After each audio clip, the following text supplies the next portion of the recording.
अध्याय 4. श्री गणेशाय नमः. स्वामी नामाचा जप करिता चारी पुरुषार्थ येती आता. स्वामी चरित्र गाता ऐकता पुनरावृत्ती चुकेल. गताध्याय जयंती अक्कलकोटी आली येती. नृपराया दर्शन देती स्वेच्छेने राहती तयापुरी. चोडप्पाचा दृढभाव घरी राहिले स्वामी राव. हे तयांचे सुहृदपूर्व नित्य सेवा घडले त्याते.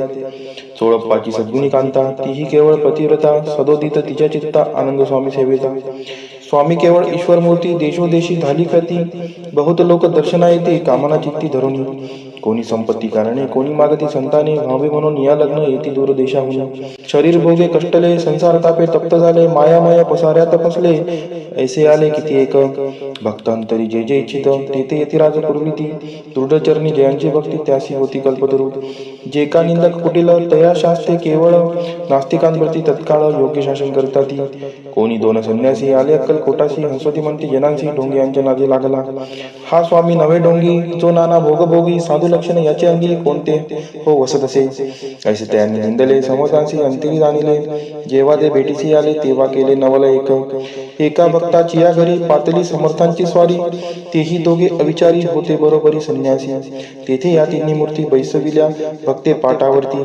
श्री स्वामी आपुले चित्ती चमत्कार म्हणती करू आता.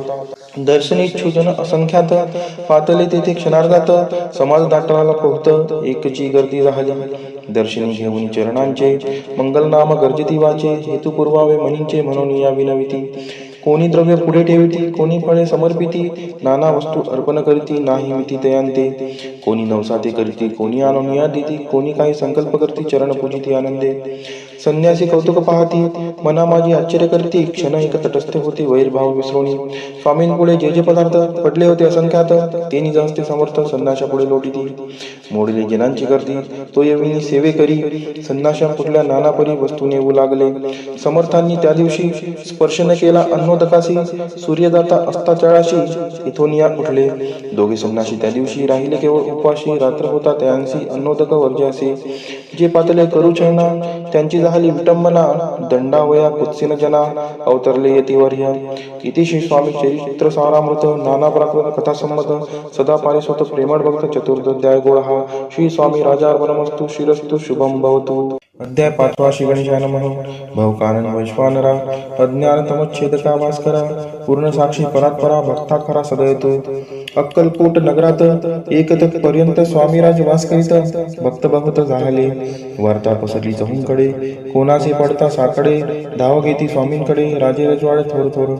तेव्हा किती एक नृपती स्वामी दर्शन घेऊ इच्छिती. आणि आपुल्या नगराप्रती अनुमंती तयांची. बडोद्या माझी त्या अवसरी मल्हारराव राज्याधिकारी. एकदा तयांचे अंतरी विचारायचा पातला. दिवाण आणि सरदार मानकरी तैसे थोर थोर बसले असता समग्र बोले रूपावर तयांप्रती. कोणी जाऊन अक्कलकोटाची येथे आणील स्वामींची. तरी आम्ही तयांची इनाम देऊ बहुत. कार्य जाणून कठीण कोणी न बोलती वचन. कोणा एका लागून गोष्ट मान्य करवेना. तेव्हा तात्यासाहेब सरदार होता योग्य आणि चतुर. तो बोलला ता झाला उत्तर लोपा लागे बरीसी. आपुली जरी इच्छा आहे स्वामी ते आणावे वटपुरीसी. तरी मी आणीन तयासी निश्चय माळसी असो द्या. ऐसे कोणी उत्तर संतोषला तो नृपावर. तैसी सभा ही समग्र आनंदित झाली. नृपतीसह सकळ जणे त्यापरी तात्याशी सन्माने.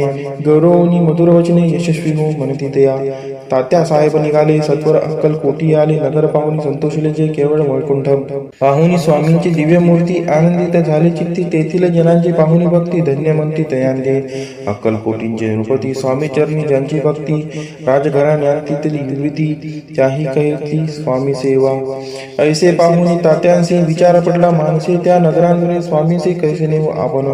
प्रयत्नांती परमेश्वर प्रयत्न कार्य होय सत्वर. लढवून युक्ती थोर कार्य आपण साधावे. करुणी नाना भगवानने करती ब्रह्मण भोजने. दिली बहुसार दाने याचक धने तृप्त केली. स्वामीची या पूजेप्रती नाना द्रव्य समर्पिती. जेणे सेवेकरी संतुष्ट होती ऐसे करती सर्वदा. ऐशी याने काही न झाले केले कीर्तिक व्यर्थ केले. तात्या मने खिन्न झाले विचार पडला तयांशी. मग लढवली एक व्यक्ती एकांती गाठून चोळपा प्रती. त्याच लांगी विनंती करती बुद्धिवादी सांगती त्या. जरी तुम्ही समर्थांशी घेऊन याल बडत्याची. मग मल्हारराव आग्रेचे इनाम देईल तुम्हाला. द्रव्येन सर्वशः चोळपाशी लागली आशा. तयांच्या अंतरी भरोसा जहांगिरीचा बहुसार. चोळप्पानेकर जोडून विनंती केली, मधुरवचनी कृपाळू होऊन समर्थांनी बडोद्याप्रती चालावे. तेने माझे कल्याण मिळेल मला बहुधन, आपुला योग्य सन्मान तेथे जाता होईल. ऐसे ऐकून या वचन समर्थांनी अंशकरण उत्तर चोळप्पा लागून काय दिले सत्वर. राव मल्हार नृपती त्यांच्या अंतरी नाही भक्ती, मग आम्ही बडोद्याप्रती काय म्हणून चालावे. इति श्री स्वामी चरित्र सारामृत नाना प्रकृत कथा संमत सदा ऐकत भाविक भक्त. पंचमोध्याय गोड हा श्रीरस्तु शुभम भवतु. अध्याय 6. श्री गणेशाय नमः. धरोनी शिशुचा हात अक्षरे पंडित लिहवित, तैसे हे स्वामी चरित्र सारामृत स्वामी समर्थ वदविती. मागील अध्यायाच्या अंती चोळप्पा विनवी स्वामी प्रती कृपा करुणी मजवर्ती बडोद्यासी चालावे. भाषण ऐसे ऐकोनी समर्थ बोलती हासोनी, मल्हारराव चियामणी आम्हाविषयी भाव नसे, म्हणून निलयांच्या नगरात आम्हा जाणे नव्हे उचित. अक्कलकोट नगरात आम्हा राहणे आवडे. ऐसा यत्न व्यर्थ गेला तात्या मनी चिंतावला, आपण आलो ज्या कार्याला ते न जाय सिद्धीसी. परी पहावा यत्न करुनी ऐसा विचार केला म्हणी, मग काय केले तात्याने अनुष्ठान आरंभिले. भक्ती नाही अंतरी तांबिक साधनांते करी, तयांते स्वामी नामे प्रसन्न कैसे होतील. मग तात्यांनी काय केले, स्वतःसी ब्राह्मण बैसवले, गुरुचरित्र आरंभिले, व्हावयासी स्वामी कृपा. परिचयांच्या वाड्याचा कधी न गेले समर्थ, तात्याला वेगळे चित्त काय उपाय सुचेना. आता जाऊन बडोद्यासी काय सांगावे राज्याशी, आणि सगळ्या जनांशी तोंड कैसे दाखवावे. ऐशा उपाय करून न होती स्वामी प्रसन्न, आता एकटी वचून नावे पळवून येतीसी. असो कोणी एके दिवशी साधून योग्य समयासी, मेन्यात घालून स्वामींशी तात्यासाहेब निघाले. कडप गावचा मार्ग धरला, अर्धमार्गी मेना आला, अंतरसाक्षी समर्थाला गोष्ट उदित झाली. मेन्यातून उतरले, मागून अक्कलकोटी आले, ऐसे बहुत वेळा घडले हाही उपाय खुंटला. मग पुढे राजवाड्यात जाऊन या राहिले समर्थ, तेव्हा उपाय खुंटीत टेकिले हात तात्यांनी. मग अपयशान जाते घेऊन बडोद्यासी आले परतोनी. समर्थ कृपा भक्ती वाचुनी अन्य उपाय न होय, परिमल्ला राव नृपती प्रयत्न आरंभित पुढती. सर्व त्रासी विचारिते कोण जातो स्वामींकडे, तेव्हा मराठा उमराव यशवंत दयांचे नाव. नृप कार्याची धरून हाव आपण पुढे जाहला. तो येऊनी अक्कलकोटी घेतली समर्थांची बेटी, वस्त्रे अलंकार सुवर्णताटी स्वामींपुढे ठेवित. ती पाहुनी समर्थाला तेव्हा अनिवार्य क्रोध आला, यशवंता पाहुनी डोळा काय तेव्हा बोलले, अरे बेडी आणून सत्वर ठोका याचे चरणी. ऐसे त्रिवार मोठ्यांनी समर्थ क्रोधे बोलले. क्रोध मुद्रा पाहुनी यशवंतराव भ्याला म्हणी, पळाले तोंडचे पाणी, लटलटा काबू लागला. मग थोड्याच दिवशी आज्ञा आली यशवंताशी, सत्वर यावर बडोद्याशी तेथील कार्याशी सोडून.